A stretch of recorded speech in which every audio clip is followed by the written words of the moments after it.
कहते हैं दोस्तों, जो हमारे देश के जवान हैं, जो कि हमारे देश की सेवा करते हैं, हमारे देश की पूजा करते हैं, बहन बेटियों की देखरेख करते हैं, अगर वही जो रक्षक हैं वही भक्षक बन जाए तो आप लोग क्या कहोगे? क्योंकि आज की घटना में कुछ ऐसे ही होता है।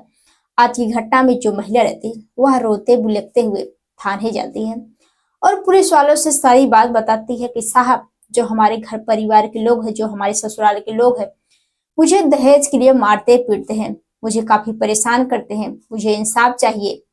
लेकिन जो थाने में मौजूद दरोगा जी रहते हैं वही उस महिला के साथ कुछ ऐसा काम कर गए दोस्तों। जब आप लोग पूरी कहानी, पूरी वीडियो देखेंगे तो एक बार सोच में पड़ जाएंगे। आप लोग यही कहेंगे कि आज के समाज में हम विश्वास करें तो किस पर करें। तो दोस्तों, आप लोग इस घटना को जानने के लिए वीडियो को पूरा देखिएगा। हेलो दोस्तों, हर कदम क्राइम में बहुत स्वागत करती हूँ मैं, आप सबकी सुमन। उम्मीद करती हूँ आप सब अच्छे होंगे फ्रेंड। आज की जो घटना है यह उत्तर प्रदेश महोबा जिले की है। यहीं पर एक थाना लगता है, कौरई थाना। कौरई थाना क्षेत्र के अंतर्गत एक गांव है। उस गांव में एक परिवार रहता है, राज बहादुर का परिवार। जो राज बहादुर रहते हैं अपने परिवार के साथ काफी खुशहाल तरीके से रहने लगते हैं। अब इनकी जिंदगी जो रहती ठीक ठाक से चल रहे थे, समय बीत रहे थे। जो राज बहादुर रहते हैं वह एक प्राइवेट कंपनी में काम करते थे, जो भी पैसा कमाते थे अपने बाल बच्चों पर खर्च करते थे, पढ़ाते लिखाते थे।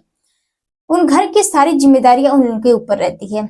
अब धीरे धीरे ऐसे ही समय बीत रहे थे। धीरे धीरे जो उनके बच्चे रहते हैं बड़े होने लगते हैं, जिनमें से उनकी एक बेटी जिसका नाम किरण रहता है। किरण देखने में बेहद खूबसूरत थी, वह भी पढ़ने लिखने में काफी तेज तरार थी। तो जो माता पिता रहते वह चाहते हैं कि अपनी बेटी को पढ़ा लिखा कर उससे नौकरी कराएं, ताकि जो हमारी बेटी है पढ़ लिख कर हम लोगों का नाम रोशन करे।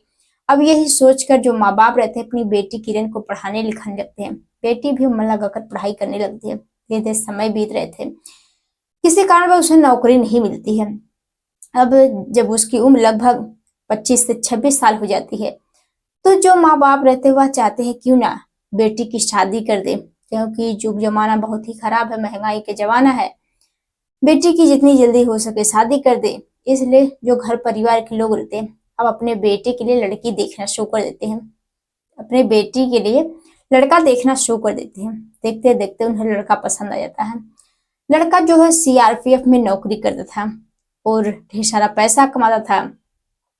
अब जैसे इस लड़के को देखते हैं, लड़के का नाम विनोद सिंह। अब जैसे ही विनोद को देखते हैं, देखकर पसंद कर लेते हैं। इन दोनों को रिश्ते तय कर देते हैं और कुछ ही महीने बाद इन दोनों की बड़ी ही धूमधाम से शादी करा देते हैं। शादी करके अब किरण जब अपने ससुराल जाती है तो जो ससुराल के लोग रहते हैं, खासकर जो पति रहता है, वह जो है वह यही देखता है कि हमारे शादी में जो है दान दहेज नहीं मिले हैं, हमें पैसा नहीं मिला है, हमारे हर प्रकार का सामान भी नहीं मिला है, क्योंकि हमारे गांव के लोगों को कितना सामान मिलता है। अब जैसे सब चीजें विनोद सिंह देखता है वह गुस्सा हो जाता है। वह उसी दिन से अपनी ही पत्नी से नफरत करने लगता है। वह यही सोचता है कि जो हमारी पत्नी बहुत ही गरीब है, हमारे ससुराल वाले ने कुछ भी नहीं दिया। वह अपनी ही पत्नी से दूरियां बनाने लगता है। धीरे धीरे ऐसे ही समय बीतने लगते हैं। अब जो घर परिवार के लोग रहते हैं जैसे ही देखते हैं कि जो हमारा बेटा है विनोद सिंह, वह अपनी पत्नी किरण के पास नहीं जाता है, ना ही ठीक से उससे बातचीत करता है, ना ही उसके पास सोने वगैरह जाता है, और तरह तरह की बोली टपोरी यानी उसे बोली बोलते थे। अब ये सब चीजें जैसे ही किरण देखती है वह बेहद परेशान हो जाती है कि जो हमारे पति है वह मुझे पसंद नहीं करते, क्योंकि उन्हें दहेज में कुछ मिला नहीं, ज्यादा जो है पैसा वगैरह।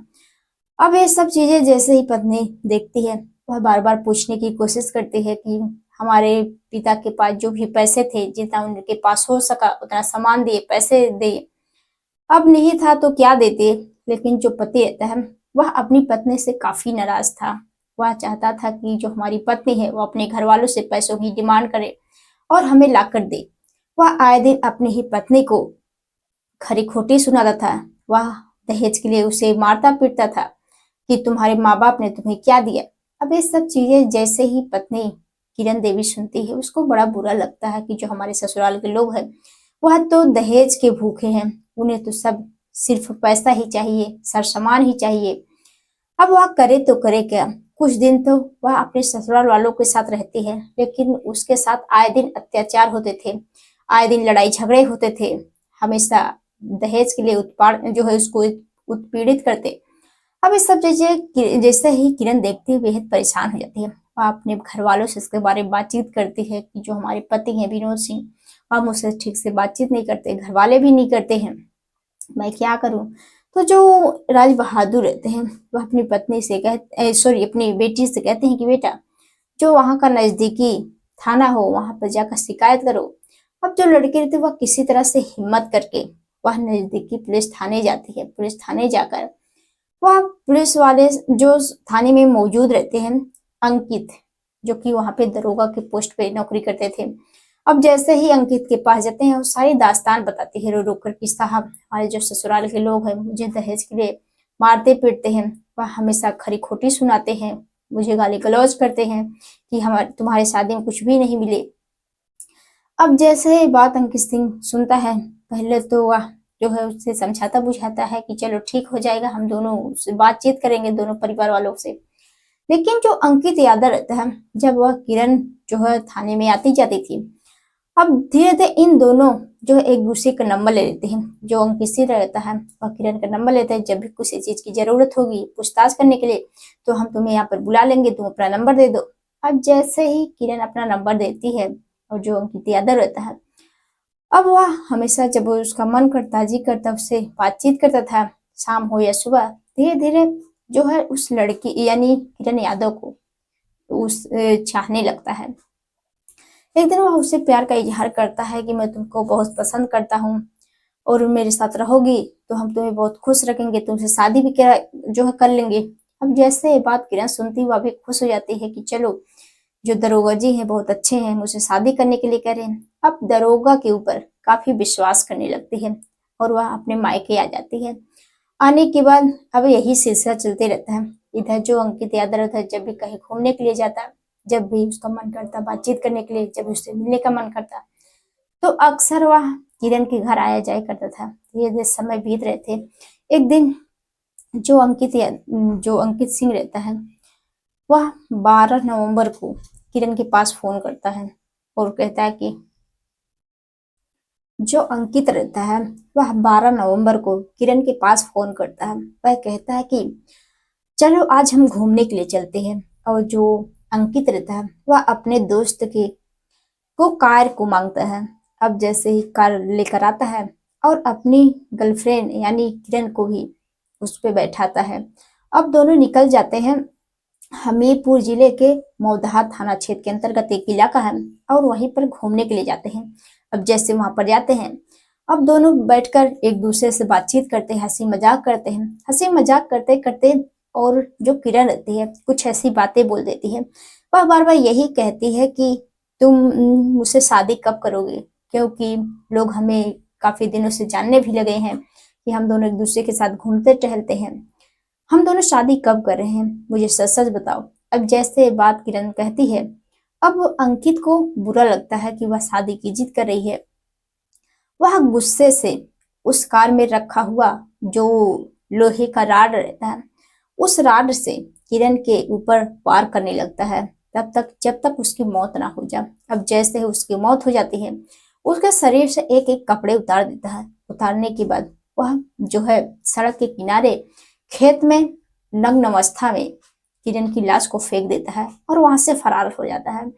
अब उसको यही लगता है कि किसी ने हमें देखा नहीं, मेरे ऊपर कोई शक नहीं करेगा। लेकिन जैसे जैसे समय बीते, अब जैसे कुछ दिन जो है कुछ घंटे ही बीते थे, तभी जो वहां पर आते जाते राहगीर थे देखते हैं कि यहाँ पर एक महिला की जो है डेड बॉडी पड़ी हुई है। अब तुरंत नजदीकी पुलिस थाने फोन करके बता देते हैं। अब पुलिस जैसे ही मौके पर पहुंचती है तो देखते हैं कि किरण के पास मोबाइल है। अब आखिरी बार किससे बात की गई थी और वह सामने आ जाता है कि जो अंकित है, अब उसका नंबर आ जाता है। अब जैसे ही पुलिस वाले अंकित का नंबर उसमें मिलाते हैं तो उस पे जो अंकित है फोन उठाता है, वो बताते हैं कि क्या तुम किरण को जानते हो। तो जो दरोगा रहता है पहले तो इधर उधर की बातें बताता है। अब जो पुलिस वाले रहते हैं जब उससे कड़ाई से पूछताछ करते हैं तो वही अंकित टूटता है और सारी सच्चाई बताने लगता है। तो दोस्तों आप लोग इस घटना के बारे में क्या कहना चाहते हैं कमेंट बॉक्स में जरूर बताइएगा। आप लोगों को यह कहानी पहुंचाने का मकसद किसी को परेशान करना नहीं है, बल्कि आप लोगों को जागरूक करना है, सचेत करना है कि आप लोग भी ऐसे ऐसे घटनाएं स्पेशली अपने घर परिवार वालों को बताएं। तो दोस्तों मिलते हैं नेक्स्ट वीडियो में, तब तक के लिए जय हिंद, जय भारत।